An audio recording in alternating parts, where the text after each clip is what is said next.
क्या इस कलयुग में भगवान जी अवतार लेंगे? ऐसा तो शास्त्रों में लिखा है। भगवान के कल की अवतार की चर्चा आती है शास्त्रों में, तो ऐसा लिखा है भगवान लेंगे। पर वो जब बहुत विकराल कलयुग बढ़ेगा।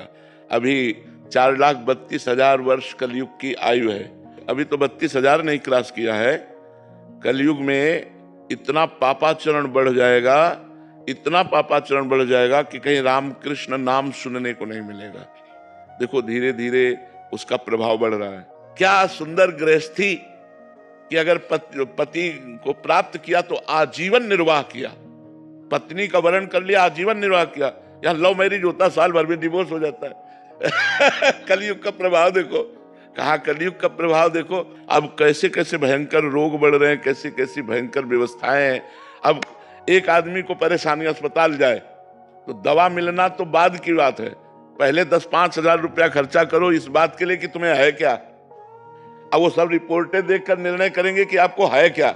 इसके बाद उसकी फीस दो डॉक्टर की, फिर दवा दो, और फिर 2-4 दिन बाद आओ, तब वो देखेंगे दवा का प्रभाव क्या पड़ा, जांच करवाओ।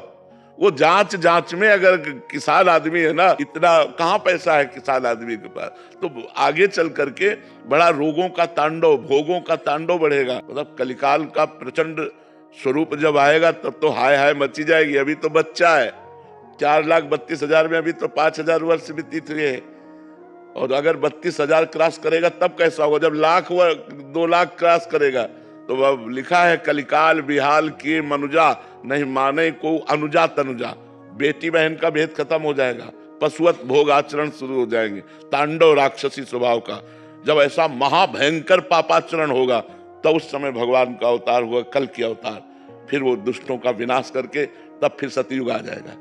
वो आखिरी में 4,32,000 पूरे होते होते आखिरी में भगवान का अवतार होगा। जब भगवान का अवतार होगा उसी समय से सतयुग लग जाएगा, कलयुग की पूर्णता हो जाएगी। पर कलयुग का एक बड़ा गुण है, जो 10,000 वर्ष तपस्या से फल प्राप्त होता था वो कुछ दिनों के नाम कीर्तन नाम जप से प्राप्त हो जाएगा। नहीं तो पहले पता चला कि 10,000 वर्ष दाहिने पैर के अंगूठे केवल खड़े होकर दोनों हाथ उठा के मंत्र जप कर रहे हैं, कितनी कठिन तपस्या। तो कलयुग में यह 10 सेकंड नहीं खड़े हो सकते अंगूठे केवल, 10,000 वर्ष तो बाद जाने दो। तो इसीलिए इसमें छूट दे दी गई कि आप नाम जप कर, कलयुग केवल नाम आधारा, सुमिर सुमिर नर उतर ही पारा। भगवान का नाम जप करके आप संसार समुद्र से पार हो सकते हैं। ये कलयुग की विशेष महिमा है।